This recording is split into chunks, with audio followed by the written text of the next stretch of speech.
ونعوذ بالله من شرور أنفسنا ومن سيئات أعمالنا من يهده الله فلا مضل له ومن يضلله فلا هادي له ونشهد أن لا إله إلا الله وحده لا شريك له ونشهد أن سيدنا وسندنا وحبيبنا وطبيب قلوبنا ومولانا محمدا عبده ورسوله الذي أرسله بالحق بشيرا ونذيرا وداعيا إلى الله بإذنه وسراجا منيرا أما بعد فأعوذ بالله من الشيطان الرجيم بسم الله الرحمن الرحيم واعتصموا بحبل الله جميعا ولا تفرقوا وقال رسول الله صلى الله عليه وسلم عليكم بالجماعة فإنما يأكل الذئب الغنم القاصية أو كما قال النبي عليه الصلاة والسلام صدق الله مولانا العظيم وصدق رسوله النبي الكريم ونحن على ذلك لمن الشاهدين والشاكرين والذاكرين والحمد لله رب العالمين سبحانك لا علم لنا إلا ما علمتنا إنك أنت العليم الحكيم صوفی نے مجاہد نے قلندر نے پیا ہے صوفی نے مجاہد نے قلندر نے پیا ہے محبوب خدا شافع محشر نے پیا ہے صدیق نے فاروق نے حیدر نے پیا ہے صدیق نے فاروق نے حیدر نے پیا ہے منصور نے سرمد نے ابو ذر نے پیا ہے کیوں ہم نے پیے جب کہ پیغمبر نے پیا ہے کیوں ہم نے پیے جب کہ پیغمبر نے پیا ہے توحید کی میں پی کے سبھی جھوم رہے ہیں الحمدللہ ثم الحمدللہ লামা উপজেলার অন্তর্গত শিল্পনগরী আজিজনগর যুব উন্নয়ন পরিষদের উদ্যোগে আয়োজিত আজকের এই ৯তম তাফসীরুল কোরআন মাহফিলের দ্বিতীয় অধিবেশনের উপস্থিত হযরত উলামায়ে কেরাম, মুরব্বিয়ান আযম, বেরাদারানে ইসলাম, আমরা সর্বপ্রথম মহান মালিকের দরবারে শুকরিয়া আদায় করছি যে মহান মালিক আমাদেরকে অত্যন্ত মহব্বত করে ভালোবাসে আজকের এই বরকতময় মজলিসে জান্নাতের বাগানে আমাদেরকে উপস্থিত হওয়ার তৌফিক দান করেছেন। সেজন্য আমরা সকলে কলিমাতুশ শুকর আদায় করে পড়ি আলহামদুলিল্লাহ। আমি আপনাদের সামনে কুরআনুল কারীমের সূরা আলে ইমরান এর 103 নম্বর আয়াতের কিছু অংশ তিলাওয়াত করেছি। আবু দাউদ শরীফে উল্লেখিত সাহাবী আবু দারদা রাদিয়াল্লাহু তাআলা আনহু থেকে বর্ণিত আমাদের সকলের প্রিয় নবী, মায়ার নবী, রাহমাতুল লিল আলামিন, শফিউল মুজনিবিন, সাইয়্যিদুল মুরসালিন জনাবে মুহাম্মদুর রাসূলুল্লাহ সাল্লাল্লাহু আলাইহি ওয়াসাল্লামের একটি হাদিস আপনাদের সামনে উপস্থাপন করেছি। আল্লাহ পাক রব্বুল আলামিন তৌফিক দান করলে তেলাওয়াতকৃত আয়াতের অংশ এবং হাদিসকে সামনে রেখে কমিটির পক্ষ থেকে নির্ধারিত বিষয়ের উপর সংক্ষিপ্ত আকারে সামান্য আলোচনা করব। আল্লাহ পাক রব্বুল আলামিন সমগ্র জাতির উপকারী হয় এমন কিছু কথা আমাকে ইখলাসের সহিত বলার, যারা শুনতেছেন সবাইকে আমল ও নিয়তে শোনার তৌফিক দান করুন, আমিন। তাফসীরুল কোরআন মাহফিল, যেখানে কোরআনের ব্যাখ্যা হবে, কোরআনের আলোচনা হবে, হাদিস থেকে আলোচনা হবে, বিভিন্ন বুজুর্গানে দ্বীনের ইতিহাস নিয়ে এখানে আলোচনা হবে। কিন্তু এত সুন্দর আয়োজন করার পরেও আমরা অনেকে অহেতু মাহফিলে না এসে বাহিরে দোকানে, হোটেলে, রেস্তোরাঁয় বসে আছি। এই মাহফিল বছরে একবার হয়। এই মাহফিল আমি আপনি একা চেষ্টা করলে দ্বিতীয়বার করা সম্ভব নয়। অনেকগুলো অত্র এলাকার যুবক ভাইরা মিলে এত সুন্দর একটি আয়োজন, তা আমি আপনাদের অত্র এলাকার খতিব হিসাবে সকলের প্রতি উদাত্ত আহ্বান করব। আমি আপনাদের নিয়মিত খতিব, প্রতি সপ্তাহে আমার আলোচনা সবাই শুনেন আপনারা, কিন্তু আমার উপরে থেকে যারা উঠবে তারা দূর দূরান্ত থেকে আগত মেহমান। তো মেহমান যদি এসে আপনাদের এই অবস্থা দেখে তাদের মন ছোট হয়ে যাবে। এই জন্য আমি আপনাদেরকে আহ্বান করব, যারা প্রয়োজন কাজ নেই সবাই মাহফিলের প্যান্ডেলে চলে আসুন। সম্মানিত হাজিরিন, আমি আজকে আলোচনা করব তাফসীরুল কোরআন মাহফিলের প্রয়োজনীয়তা সম্পর্কে এবং আমাদের করণীয় কি। তাফসীর মাহফিলের লক্ষ্য এবং উদ্দেশ্য হলো আত্মশুদ্ধি করা, তাজকিয়া নফস যেটাকে বলা হয়, আত্মশুদ্ধি। কলব আমাদের অন্তর, যেটা আমাদের দেহের রাজধানী, যার কথা মতো আমরা সবাই চলি, কাজ করি।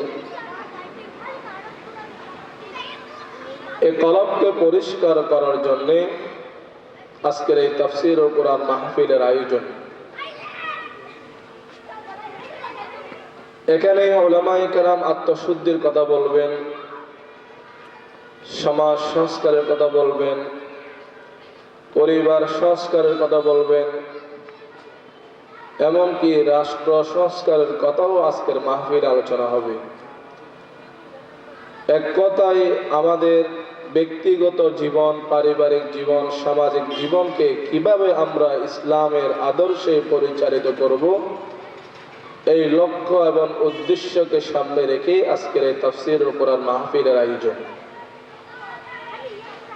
তো আমাদের মধ্যে যদি সংস্কারের প্রয়োজন হয়, ব্যক্তি সংস্কার, পরিবার সংস্কার যদি প্রয়োজন হয়, আমরা সবাই মাহফিলে চলে আসি।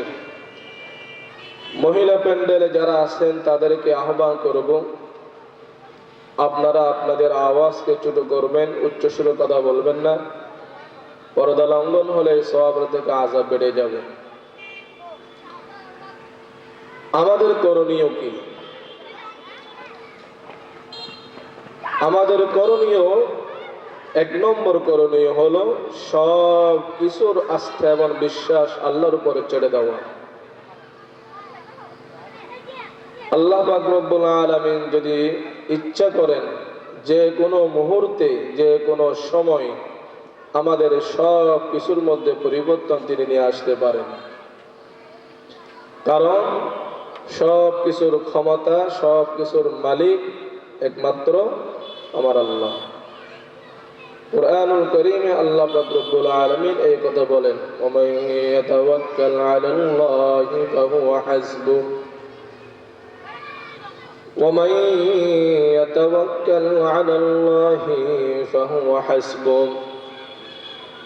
যে ব্যক্তি তার সর্বক্ষেত্রে আল্লাহকে পূর্ণ আস্থা বিশ্বাস রেখে কাজ করবে, যে কোনো ভালো কাজ করার সময় আল্লাহর উপর আস্থা বিশ্বাস রেখে শুরু করবে, এই সমস্ত ভালো কাজকে সমাপ্তি পর্যন্ত পৌঁছানোর দায়িত্ব আমার আল্লাহ একাই করে দেন। সব কিছু ভালো কাজ যা হয় আর কি, আবার খারাপ কাজ করার সময় আল্লাহর উপর আস্থা রাখিয়েন না। ভালো কাজ, নেক আমল, আমল সালেহ, এগুলো করার সময় আমাদের আস্থা বিশ্বাস রাখতে হবে আল্লাহর উপরে। দেশের পরিস্থিতি কিরকম হবে এটার জন্য আমরা আল্লাহর কাছে দোয়া করব, আল্লাহর উপর আস্থা বিশ্বাস রাখব। দেশের এই পরিস্থিতি যে কোনো মুহূর্তে চাইলে আল্লাহ আবার পরিবর্তন করে দিতে পারেন। এক সময় তো আমরা মনে করছিলাম অবস্থার পরিবর্তন হবে না, অবস্থার পরিবর্তন করাও আমাদের পক্ষে সম্ভব না, এমন একটা পরিস্থিতিও কিন্তু হয়েছিল। কিন্তু আমার আল্লাহ পাক রব্বুল আলামিন সেটাও দেখাই দিলেন, তিনি চাইলে যে কোনো মুহূর্তে অবস্থান পরিবর্তন ঘটাইতে পারেন। সূরা আলে ইমরান আল্লাহ পাক রব্বুল আলামিন বলেন, কুলিল্লাহুম্মা মালিকাল মুলক তু'তিল মুলকা মান তাশা ওয়া তানজি'ুল মুলকা মিম্মান তাশা ওয়া তু'ইজ্জু মান তাশা ওয়া তুযিল্লু মান তাশা। হে নবী, আপনি বলে দেন, সমস্ত ক্ষমতার মালিক আমার আল্লাহ, সমস্ত ক্ষমতার মালিক আল্লাহ। কিন্তু আমাদের সংবিধান বলে ক্ষমতার মালিক জনগণ। এই যে ক্ষমতার মালিক যে জনগণ নয়, ক্ষমতার মালিক যে আল্লাহ, এটা সংস্কার হবে এই তাফসীরুল কোরআন মাহফিলের মাধ্যমে। এটা বলবে কোথায়? আর এই উন্মুক্ত প্ল্যাটফর্মে এগুলোর আয়োজনের উদ্দেশ্য হলো আত্মশুদ্ধি। আমার আপনার অন্তরের মধ্যে এতদিন একটা কথা বসা ছিল যে ক্ষমতার উৎসব জনগণ, ক্ষমতার মালিক আল্লাহ। আমার দেশের সংবিধানও এই কথা বলতেছে, অথচ কুরআনুল কারীমের কথা হলো ক্ষমতার উৎসব, ক্ষমতার মালিক হলো আল্লাহ। গাহ গাদা রাম মলকে বখশি গাহ চাগেরা চোগাদা, গাহ গাদা রাম মলকে বখশি গাহ চাহেরা চোগাদা, আজবরাইনি মনানে দর বদর হায়রাতুনি।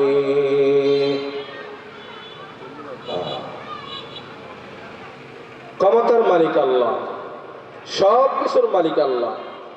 তুতিল মুলকা মান তাশা, যখন আল্লাহর ইচ্ছা হয় যাকে তাকে ক্ষমতার চেয়ারে বসাই দেন। ওয়াতানজিউল মুলকা মিম্মান তাশা, আবার যাকে ইচ্ছা আল্লাহ ওই ক্ষমতার চেয়ার থেকে নামিয়ে দেন। ক্ষমতার চেয়ার দেওয়ার মালিকও আল্লাহ, নেওয়ার মালিকও আল্লাহ। ওয়া তু'ইজ্জু মান তাশা ওয়া তুযিল্লু মান তাশা, ইজ্জত দেওয়ার মালিকও আল্লাহ, আবার ইজ্জত নষ্ট করার মালিকও আল্লাহ। এই জন্য আমাদের যে কোনো কর্মে সফলতা অর্জন করার জন্য আমাদের 1 নম্বর কাজ আত-তাওয়াক্কুলু আলাল্লাহ, আল্লাহর উপর পূর্ণ আস্থা এবং বিশ্বাস স্থাপন করা। উনি চাইলে আমাকে সম্মান দিতে পারেন, উনি চাইলে আমাকে অসম্মানিত করতে পারেন। পৃথিবীর সমস্ত মানুষ যদি ঐক্যবদ্ধ হয় আমাকে লাঞ্ছিত করার জন্য, যদি আমার আল্লাহ সেটা না চাই, সেটা কখনো সম্ভব নয়। সব প্রশাসন চাইতেছে আমাকে ক্ষমতায় টিকে রাখার জন্য, কিন্তু আল্লাহর ইচ্ছে হলো আপনাকে আর ক্ষমতা রাখবে না। সব প্রশাসন তারা তাদের ক্ষমতা প্রয়োগ করলেও আপনাকে আর ক্ষমতার চেয়ারে বসাইতে রাখতে পারবে না। এই বিশ্বাস, এই আকীদা, এটা আমার আপনার অন্তরে থাকতে হবে। যদি না থাকে তাহলে আমার আপনার ঈমানের মধ্যে ঘাটতি পড়ে যাবে। এই জন্য আমাদের 1 নম্বর যে কোনো কাজ করার সময় নিয়ত করতে হবে সব কিছুর মালিকানা একজন আল্লাহ। 2 নম্বর দিনদারিয়ত, তাকওয়া, খুদাবির অবলম্বন করা, পরহেজগারি। যে কোনো কথা বলার সময়, যে কোনো কাজ করার সময় আল্লাহর ভয় অন্তরে রেখে কাজ করা। আপনি যদি অন্তরে আল্লাহর ভয় অর্জন করতে পারি, দুনিয়ার সব সমস্যার সমাধান আল্লাহই করে দিবেন। ইনকামের মধ্যে বরকত দিবেন, দুশ্মনের দুশ্মনী থেকে, হিংসুকের হিংসাত্মক আক্রমণ থেকে আল্লাহ আপনাকে হেফাজত করবেন। এক কথায় তাকওয়াওয়ালা জিন্দেগি যদি আমরা অবলম্বন করি, সমস্ত সমস্যা থেকে আল্লাহ তাআলা আমাদেরকে হেফাজত করবেন। কুরআনুল কারীম সূরাতুত তালাকে আল্লাহ তাআলা বলেন, ওয়া মান ইয়াত্তাকিল্লাহা ইয়াজআল লাহু মাখরাজা। আল্লাহ বলেন, হে মুত্তাকি, তোমরা তাকওয়া অবলম্বন করো। যারা তাকওয়া অবলম্বন করবে তাদের জন্য সব পথ উন্মুক্ত করে দেওয়া হবে, সব পথ তাদের জন্য উন্মুক্ত করে দেওয়া হবে। বরকতের রাস্তাও আল্লাহ করে দিবেন। সূরা হুদ আল্লাহ বলতেছেন, ওয়ালাউ আন্না আহলাল কুরা আমানু ওয়াত্তাকাউ লাফাতাহনা আলাইহিম বারাকাতিম মিনাস সামাই ওয়াল আরদি। সমস্ত গ্রামবাসী ঈমান আনার পরে যদি তাকওয়া অবলম্বন করে আল্লাহ বরকতের দরজা খুলে দিবে। এই জন্য আমাদের 2 নম্বরে আমাদের করণীয় হলো তাকওয়াওয়ালা জিন্দেগি, পরহেজগারিয়ত অবলম্বন করা। যত বিপদ আসুক না কেন, যে কোনো বিপদের সময় নাজায়েজ পন্থা অবলম্বন করা যাবে না। যে কোনো কঠিন পরিস্থিতি আসুক না কেন, এই কঠিন পরিস্থিতি থেকে মুক্তি পাওয়ার জন্য নাজায়েজ পদ্ধতি অবলম্বন করা যাবে না। পরিস্থিতি কঠিন হলে নাজায়েজ পদ্ধতি যে আপনারা করেন সেটা আপনারা প্রত্যেকেই জানি। এই জন্য আমাদের 2 নম্বর কাজ হলো তাকওয়াওয়ালা জিন্দেগি ইখতিয়ার করা। 3 নম্বর আল ইস্তিকামাতু আলা আকাইদিনা। মুসলমান তাদের ঐতিহ্য এবং তাদের সফলতা হারানোর পিছনে সবচাইতে বড় যে কারণ আমি মনে করি সেটা হলো আমরা আমাদের আদর্শ থেকে আমরা অনেকটা পিছনে হটে গেছি। মুসলমান আমাদের আদর্শ কি, আমাদের চিন্তা চেতনা কিরকম হওয়া দরকার সেটা আমরা জানি না, অনেকে জানলে সেটা আমলও করি না। যার কারণে আমরা আমাদের ঐতিহ্য হারাইতেছি, আমরা জায়গায় জায়গায় আমরা পরাজিত হচ্ছি। অথচ আল্লাহ পাক রব্বুল আলামিন কুরআনুল কারীমের মধ্যে কি বলেন, ইসলামের ছায়াতলে আসার পরে ইসলামের আদর্শ তথা রাসূলের সুন্নতের উপর আমাদেরকে অটল থাকতে হবে। কুরআনুল কারীম আল্লাহ রব্বুল আলামিন নিজে ইরশাদ করেন, ইন্নাল্লাযীনা ক্বালু রাব্বুনাল্লাহু সুম্মা ইসতাকামু, নিশ্চয় ঈমান আনার পরে যারা ইস্তিকামত তথা আদর্শের উপর অটল অবিচল থাকবে। তো মুসলমানদের আদর্শ কি? আমার আপনার আদর্শ কিরকম হওয়া দরকার? সূরা মুহাম্মদ আল্লাহ সেটা ইরশাদ করেন সর্বশেষ আয়াত, ওয়াল্লাযীনা মাআহু আশিদ্দাউ আলাল কুফফার রুহামাউ বাইনাহুম। এই কথাগুলো আমি সংক্ষেপে বলি, আপনারা সবগুলো বুঝে নেবেন। মুসলমানদের এখানে 4 থেকে 5টা আদর্শের কথা বলা হয়েছে। 1 নম্বর আশিদ্দাউ আলাল কুফফার, কাফেরদের বিরুদ্ধে অমুসলিমদের বিরুদ্ধে মুসলমানদের অবস্থান হবে শক্ত।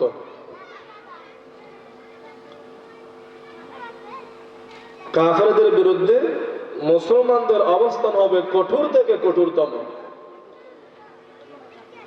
ইসলামিক আদর্শের বিষয়ে কোন কাফেরকে বিন্দু পরিমাণ ছাড় দেওয়া যাবে না। রুহামাউ বাইনাহুম, দ্বিতীয় নম্বর আদর্শ হলো তারা পারস্পরিক এক মুসলমান অপর মুসলমানের প্রতি সব বিষয়ে সহনশীল হওয়া দরকার। তা আমাদের মধ্যে আদর্শ সফলতার প্রথম মাপকাঠিগুলো আছে কিনা আমরা প্রত্যেকেই চিন্তা করি। আমরা অমুসলিমদের বিষয়ে খুব নমনীয়তা অবলম্বন করি। অমুসলিম বন্ধুর সাথে বন্ধুত্ব টিকে রাখার জন্য মুসলমানের সাথে আমরা খারাপ আচরণ পর্যন্ত করি। রুহামাউ বাইনাহুম, পারস্পরিক সহনশীলতা মায়া মমতা আমাদের মধ্যে নেই। প্রতিবেশীর প্রতি মায়া মমতা সহনশীলতা, ভাইয়ের প্রতি সহনশীলতা মায়া মমতা, এক মুসলমান অপর মুসলমানের প্রতি যতটুকু মায়া মমতা সহনশীলতা থাকা দরকার সেটা আমাদের মধ্যে নেই। हम मुसलमान हैं मगर हम में मुसलमानी नहीं, हम मुसलमान हैं मगर हम में मुसलमानी नहीं, हम में ईमान है मगर हम मोमिने कामिल नहीं। প্রতিবেশী বাড়ি করতেছে, আল্লাহু আকবার, বাড়ি করার সময় কত ধরনের টেনশন ক্ষতির মধ্যে ফেলানো যায়, আরেক প্রতিবেশী সেই চিন্তাই করে, তার জিনিসগুলো চুরি করে নেই, বাউন্ডারি ঠিক করতে দেয় না, তার ঘরের সমস্ত ময়লা আবর্জনা প্রতিবেশীর ঘরের মধ্যে ফেলায়।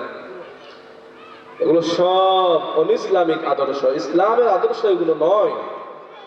ইসলামের আদর্শ হলো মুসলমান মুসলমানের প্রতি সহনশীলতা দেখানো। আপনার জন্য যেটা পছন্দ করবে সেটা আপনার ভাইয়ের জন্য পছন্দ করবেন, এটাই হলো ইসলামের আদর্শ, মুসলমানদের আদর্শ। আশিদ্দাউ আলাল কুফফারি রুহামাউ বাইনাহুম তারাহুম রুকআন সুজদা, মুসলমানদের 3 নম্বর আদর্শ হলো তারা প্রতিনিয়ত সিজদা অবস্থায় থাকবে। আযান দেওয়ার সাথে সাথে সব দোকানপাট বন্ধ হয়ে যাবে, সবাই মসজিদের মধ্যে চলে যাবে, কর্মব্যস্ততা থাকলেও মসজিদে চলে যাবে, দোকানে কাস্টমার থাকলেও মসজিদে চলে যাবে। এটা হলো মুসলমানদের 3 নম্বর আদর্শ। ইয়াবতাগুনা ফাদলাম মিনাল্লাহ, 4 নম্বর মুসলমানদের আদর্শ হলো আল্লাহর অনুগ্রহ সন্ধান করা, তালাশ করা।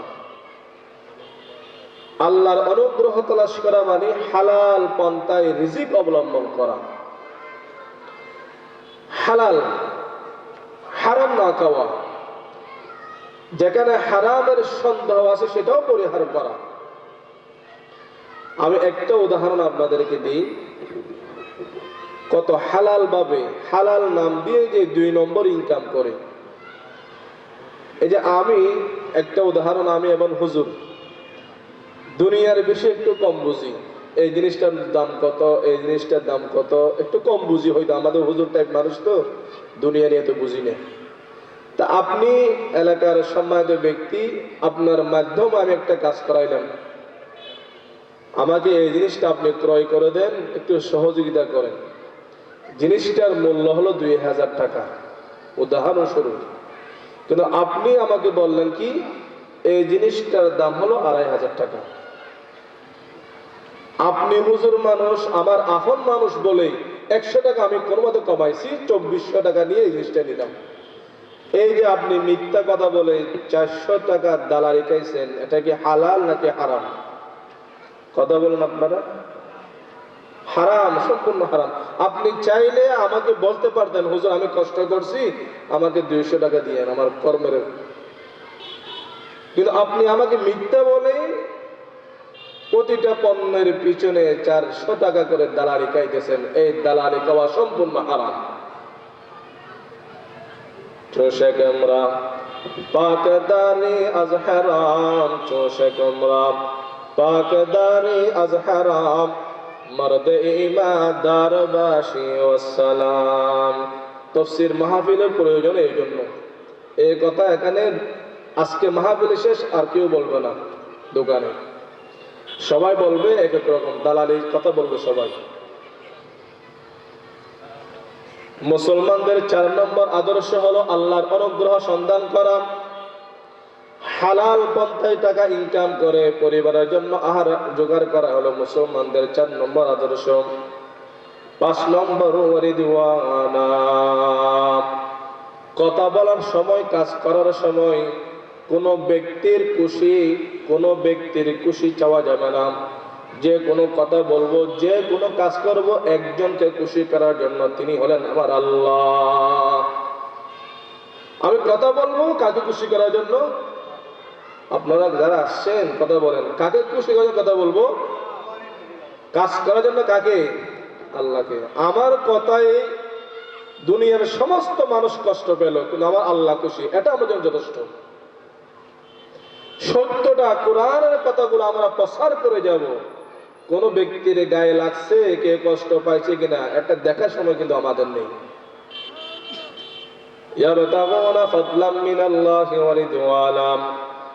আমাদের করণীয় 3 নম্বর হলো আল ইস্তিকামাতু আলা আকাইদিনা, মুসলমানদের আদর্শের উপর অটল অবিচল থাকা। আদর্শগুলো বললাম 5টা আদর্শ।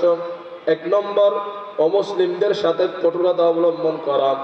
2 নম্বর মুসলমান পরস্পর সহনশীলতা হওয়া। 3 নম্বর সব সময় আজান দেওয়ার সাথে সাথে নামাজ জন্য প্রস্তুতি গ্রহণ করা। 4 নম্বর হালাল পন্থায় ইনকাম করা। 5 নম্বর যে কোনো কথা কাজ করার সময় আল্লাহর সন্তুষ্টি অর্জন করা। এই হলো 3টে। 4 নম্বর হলো আল ইত্তিহাদ বাইনাল মুসলিমিন, যেটাকে সামনে রেখে আমি আজকের আয়াত এবং হাদিস পাঠ করলাম। আমাদের এই সব মুসলমানরা আদর্শিকভাবে সফল হওয়ার জন্য ঐক্যবদ্ধ হওয়া দরকার। এটা আমি এখানেও একবার আলোচনায় বলেছিলাম। আমাদের ঐক্যবদ্ধ হওয়া খুব প্রয়োজন, তবে দল হিসাবে ঐক্যবদ্ধ হওয়া যাবে না। শরিয়া, ইসলামী শাসন ব্যবস্থা তথা ধর্মকে সামনে রেখে আমাদের ঐক্যবদ্ধ হতে হবে। ওয়াতাসিমু বিহাবলিল্লাহি জামিআ, আল্লাহর রশি তথা কোরআনকে আঁকড়ে ধরো। তার অর্থ হলো ধর্মকে সামনে রেখে তোমরা ঐক্যবদ্ধ হও। কিন্তু ব্যক্তির আদর্শ বাস্তবায়ন করতে গেলে তোমরা জীবনেও ঐক্যবদ্ধ হতে পারবে না। আর ঐক্যবদ্ধ না হলে কি হবে? আমরা যদি ধর্মীয় ইস্যুকে সামনে রেখে যদি ঐক্যবদ্ধ না হয়, সেই থেকে খাইতেছি মায়ের এখনো খাচ্ছি, মৃত্যু পর্যন্ত আমাদেরকে মার খেতে হবে। এই জন্য আল্লাহ রাসূল সাল্লাল্লাহু আলাইহি ওয়াসাল্লাম ১৫০০ বছর আগে থেকে বললেন আলাইকুম বিল জামাআহ। আমার সময় শেষ, এই জন্য আমি ইতি টানতেছি আমার বক্তব্যের। আলাইকুম বিল জামাআহ, হে আজিজনগরের সমস্ত মুসলমানদের প্রতি আমার আহ্বান, সবাই শরীয়তকে সামনে রেখে আপনারা ঐক্যবদ্ধ হয়ে যান। এই সমাজের মানুষকে ঠেকানোর জন্য কেউ পারবে না, কেউ এই মানুষের সমাজ এই মানুষকে, এই সমাজের মানুষের উন্নতি কেউ ঠেকাতে পারবে না। তবে ধর্মীয় ইস্যুকে সামনে রাখতে হবে। আপনি যদি আপনার দলের আদর্শের জন্য ঐক্যবদ্ধ হতে চান, 100 জন 100 দলে বিভক্ত হয়ে যাবে। আর কত করে বললে আপনারা বুঝবেন বলেন? ফাইন্নামা ইয়াকুলু যিবু আল গানামাল কাসিয়া, পূর্ব পশ্চিম উত্তর দক্ষিণ চতুর্দিকে আক্রমণ হচ্ছে আমাদের উপর। এই আক্রমণগুলো ঠেকানোর জন্য আমাদের ঐক্যের কোনো বিকল্প নেই। ঐক্য শুধু নামে হলে হবে না, কাজের মধ্যে ঐক্য থাকতে হবে। আমি গত জুমায় হয়তো এখানে বলেছিলাম, আমাদের ঐক্যের মধ্যে ফাটল আসে 3 কারণে। আল আসাবিয়্যা ওয়াল জিদাল বাইনাল মুসলিমিন ওয়া আদমুল মুশাওয়ারা। 1 নম্বর কারণ হলো স্বজন প্রীতির কারণে, দলীয় স্বজন প্রীতি হোক, ব্যক্তি স্বজন প্রীতি হোক, স্বজন প্রীতির কারণে ঐক্য নষ্ট হয়ে যায়, 1 নম্বর। 2 নম্বর ওয়াল জিদাল বাইনাল মুসলিমিন, পারস্পরিক মুসলমানদের মধ্যে মতবিরোধের কারণে, যুদ্ধের কারণে ঐক্যটা নষ্ট হয়ে যায়।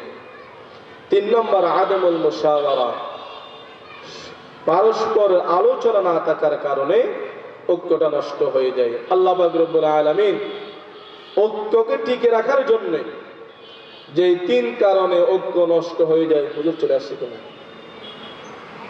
যে 3 কারণে ঐক্য নষ্ট হয়ে যায়, এই কারণগুলো থেকে আল্লাহ আমাকে আপনাদের সবাইকে হেফাজত করো, সকল বলে আমিন। একটা স্বজন প্রীতির উদাহরণ আপনাদেরকে দিই। এই কথাগুলো আমি যেহেতু আপনাদের এই এলাকার খতিব, এই জন্য আমি বলি, অন্য কেউ বলবে কিনা সন্দেহ আছে। আমাকে আপনারা রাগ করলে কোথায় ফেলে দিবেন? স্বজন প্রীতি উদাহরণস্বরূপ একটা উদাহরণ, আমি এই এলাকার সর্দার, চেয়ারম্যান,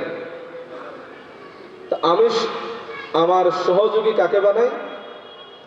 যে আমার দল করে তাকে, কিন্তু তার মধ্যে যোগ্যতা নেই, নেতৃত্ব দেওয়ার যোগ্যতা নেই। ভালো করে শুনেন কথাগুলো, সব বিষয়ে একই কথা। আপনি প্রধান একটা দলের, এই মসজিদ আপনি পরিচালনা করতেছেন, সভাপতি, আপনি ক্যাশিয়ার সেক্রেটারি কাকে বানাবেন? যোগ্য ব্যক্তি দেখে। দলীয় ব্যক্তি দেখে যদি আপনি সেক্রেটারি বানালে, সভাপতি বানালে, ক্যাশিয়ার বানালে, সেখানে অনৈক্য সৃষ্টি হবে, মুসল্লিদের মধ্যেও অনৈক্য সৃষ্টি হবে, আপনাদের অধীনস্থ যারা আছে তাদের মধ্যে অনৈক্য সৃষ্টি হবে, শান্তি আপনার মসজিদ থেকে উঠে চলে যাবে। আমার সময় এমনি আমি শেষ করে দিচ্ছি, হুজুর বলতেছে এই জন্য বললাম। এই জন্য অনৈক্যের যে সমস্ত কারণ, স্বজন প্রীতি, আমাদের প্রত্যেককে এটা বয়কট করে চলতে হবে। স্বজন প্রীতি করা যাবে না। কিন্তু মানুষকে দেখি এই কাজের জন্য যিনি যোগ্য তাকে মূল্যায়ন করতে হবে আমাদেরকে। এই কাজের জন্য যিনি উপযুক্ত তাকে এই কাজ আমাকে বিয়ে করতে হবে, সে আমার মতের বিরুদ্ধে হলেও হোক, কিন্তু এই কাজের জন্য তিনি পারফেক্ট, তাকে মূল্যায়ন করতে হবে। তাহলে আমাদের সমাজে শান্তি, ঐক্যটা ঠিক থাকবে। আর যদি আমি দলীয় ব্যক্তি দেখে দেখে বা আমার আত্মীয় দেখে দেখে যদি আমি পদের মধ্যে নিয়ে আসি, এই সমাজে ঐক্য কোনোদিন হবে না, এই সমাজে অশান্তি কোনোদিন যাবে না। এটা এই সমাজের যে কথা বলি নেই, আমি সমস্ত সমাজের উদ্দেশ্য করে কথাটা বললাম। আল্লাহ পাক রব্বুল আলামিন এই কথাগুলো বলে আমাদের আত্মশুদ্ধি করার জন্য, অন্তরকে হিংসা থেকে পরিষ্কার করার জন্য এই তাফসির মাহফিলগুলোর প্রয়োজন আছে বাৎসরিক। এই তাফসির মাহফিল যারা করে, যারা সহযোগিতা করেন, যারা আর্থিক সহযোগিতা করতে না পারলেও পরামর্শ দিয়ে সহযোগিতা করবেন, বিরোধিতা করবেন না। এই মাহফিলগুলো, এরকম মাহফিল আরো যত মাহফিল হয়, এগুলো বন্ধ করে দেওয়ার ষড়যন্ত্র আপনারা কেউ করবেন না। সহযোগিতা করতে না পারলেও বিরোধিতা করবেন না কমপক্ষে। কোয়াতে নে কি নাদারে বদমকুন বরবজুদে খুদ সতম বেহদমকুন। নামাজ পড়তে না পারলেও নামাজিকে ধিক্কার দিয়েন না। নামাজ আপনি পড়তে জানেন না, যিনি পড়ে তাকে আপনি শরম দিয়েন না। একদিন গেলে, 2 দিন গেলে, 3 দিন গেলে, যেতে যেতে সে একদিন নামাজের সবগুলো শিখে নেবে। আরো অনেক কথা হবে, ওলামায়ে কেরাম আলোচনা করবেন। আমাদের সবাইকে, আমাকেও সহ যতটুকু আমল এবং করণীয় কথা বলা হয়েছে, প্রত্যেককে আমল করার তৌফিক দান করুন, আমিন। ওয়া আখিরু দাওয়ানা আলহামদুলিল্লাহি রাব্বিল আলামিন। আসসালামু আলাইকুম ওয়া রাহমাতুল্লাহ।